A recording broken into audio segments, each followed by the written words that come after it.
अर्थमंत्री निर्मला सीतारामन उद्या अर्थसंकल्प सादर करतील। 2 टप्प्यात खरं तर अर्थसंकल्पीय अधिवेशन पार पडणार आहे। निर्मला सीतारामन तिसऱ्यांदा अर्थसंकल्प सादर करणार असल्याची माहिती 28 जानेवारी ते 13 फेब्रुवारी अर्थसंकल्पीय अधिवेशनाचा पहिला टप्पा असेल। 9 मार्च ते 2 एप्रिल पर्यंत अर्थसंकल्पीय अधिवेशनाचा पुढचा टप्पा होईल। अर्थसंकल्पीय अधिवेशनादरम्यान 30 बैठका होणार असल्याची महत्त्वाची बातमी आहे। अर्थसंकल्पीय अधिवेशन 2026 वर एक नजर टाकूयात ग्राफिक्सच्या माध्यमातून।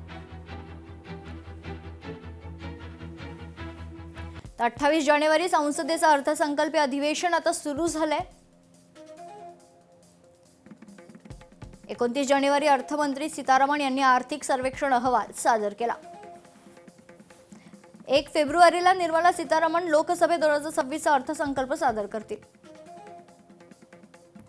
तर 13 फेब्रुवारी अर्थसंकल्पीय अधिवेशनाचा पहिला टप्पा पार पडेल। त्यानंतर 9 मार्च अर्थसंकल्पीय अधिवेशनाचा दुसरा टप्पा सुरू होईल। 2 एप्रिल अर्थसंकल्पीय अधिवेशनाचा शेवटचा दिवस असेल।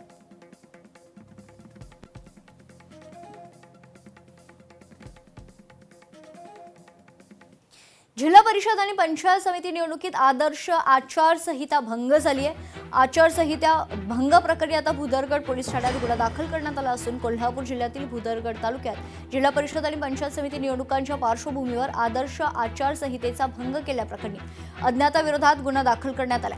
भुदरगड तालुक्यातील पूर गावात परवानगीशिवाय राजकीय प्रचाराचे बॅनर लावल्यानं प्रभारी पथकानं दिलेल्या तक्रारीवर भुदरगड पोलिसांनी अज्ञातावर गुन्हा दाखल केला।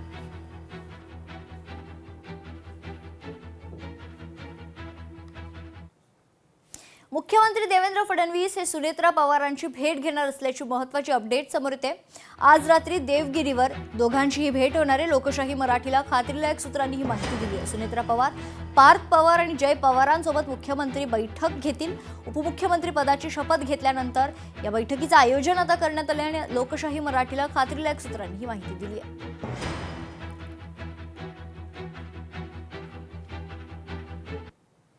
तर अखेर सुनेत्रा पवार यांचा उपमुख्यमंत्री पदाचा शपथविधी पार पडलाय। सुनेत्रा पवार राज्याच्या पहिल्या महिला उपमुख्यमंत्री आहेत। सुनेत्रा पवार पुढील आठवड्यात आपला उपमुख्यमंत्री पदाचा पदभार स्वीकारतील।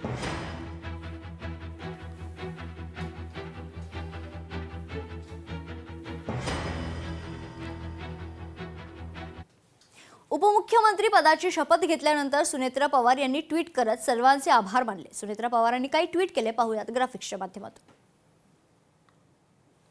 आपण दिलेला आशीर्वाद माझ्यासाठी प्रेरणादायी आहे। महाराष्ट्राच्या सेवेसाठी नव्या जबाबदारीची सुरुवात करताना आपल्या शब्दांनी जनकल्याणाच्या कामासाठीचा आत्मविश्वास वाढला। राज्यातील जनतेच्या कल्याणासाठी प्रामाणिकपणे समर्पित भावनेनं कार्य करण्याचा संकल्प यामुळे अधिक बळकट झालाय। आपल्या विश्वासाबद्दल मनपूर्वक धन्यवाद असं ट्विट सुनेत्रा पवारांनी केलंय।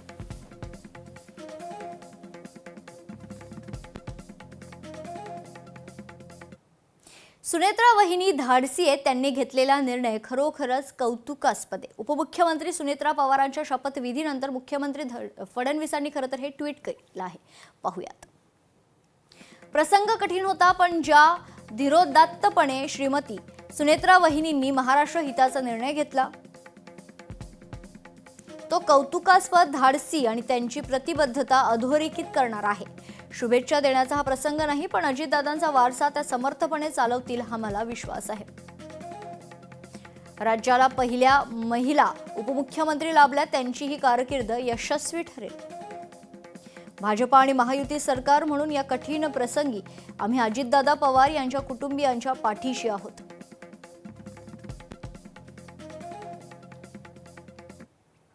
तर सुनेत्रा पवारांना क्रीडा युवक कल्याण राज्य उत्पादन शुल्क खातं देण्यात आलेलं आहे। सुनेत्रा पवारांची खाती आता जाहीर झाली आहेत। सुनेत्रा पवारांकडे 3 महत्त्वाच्या खात्यांची जबाबदारी असणार आहे, मात्र सुनेत्रा पवारांना अर्थ खाती नाहीच देण्यात आलंय।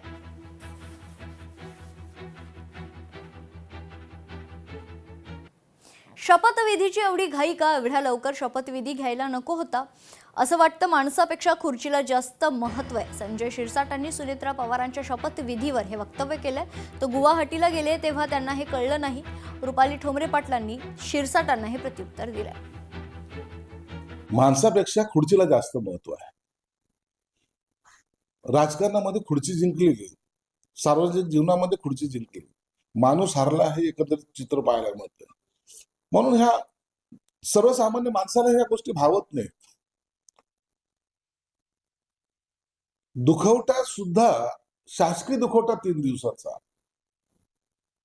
तो संपण्याच्या आधी हे सर्व निर्णय होत आहेत. मला वाटतं हे जर वैयक्तिक विचाराल तर हे व्हायला नको होतं. थोडा कालावधी हा गेला पाहिजे होता. संजय शिरसाट यांना आज कळलं की माणसापेक्षा खुर्ची किती जवळची आहे. मला वाटतं गुवाहाटीला गेले होते तेव्हाच नाही कळलं का?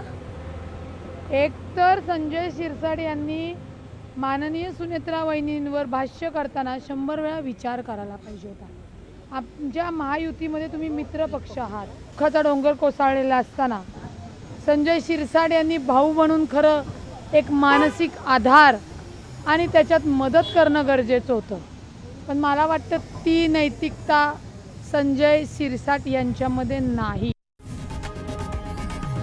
लोकशाही मराठी ऐका, पहा, जागरूक रहा.